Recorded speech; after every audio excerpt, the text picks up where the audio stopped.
വിശക്കാതെ ഭക്ഷണം കഴിക്കുന്ന സ്വഭാവമുള്ളവർ കുലൂ വശ്റബൂ വലാ തുസ്രിഫൂ. എങ്ങനെയാണ് തിന്നേണ്ടത്, എപ്പോഴാണ് തിന്നേണ്ടത്, എന്താണ് തിന്നേണ്ടത്? 4 പ്രധാന കാര്യങ്ങൾ അവിടെ വരുന്നു. തിന്നുക എന്ന് മാത്രം അർത്ഥം വെച്ച് പോകാനൊക്കില്ല. എപ്പോഴാ ഭക്ഷണം കഴിക്കേണ്ടത്?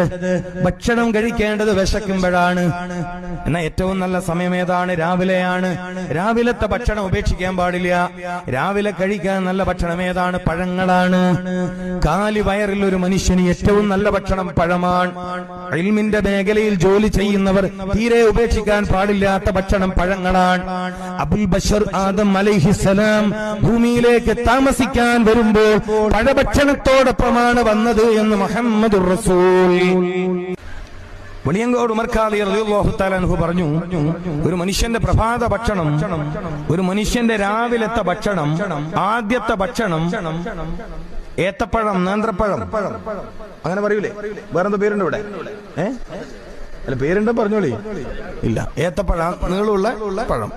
റോബസ്റ്റ് അല്ല ഉദ്ദേശിച്ചത്, നേന്ത്രപ്പഴം. അതും ഈത്തപ്പഴവും 1 ഗ്ലാസ് മഞ്ഞൾ ചേർത്ത പശുവിൻ പാലുമായാൽ പിറ്റേന്ന് രാവിലെ ആ സമയം വരെ അയാൾ ഒരു ഭക്ഷണം കഴിച്ചിട്ടില്ലെങ്കിൽ പ്രശ്നമില്ല. ഭക്ഷണം കഴിക്കാത്തോടുള്ള സൂക്കേട് വരൂല. ആരാ പറയണത്? വെളിയങ്കോട് ഉമർ ഖാദി. വെളിയങ്കോട് ഉമർ ഖാദി ഇത് പറയാൻ ആരാന്ന് ഇനി നിങ്ങൾ ചോദിക്കോ?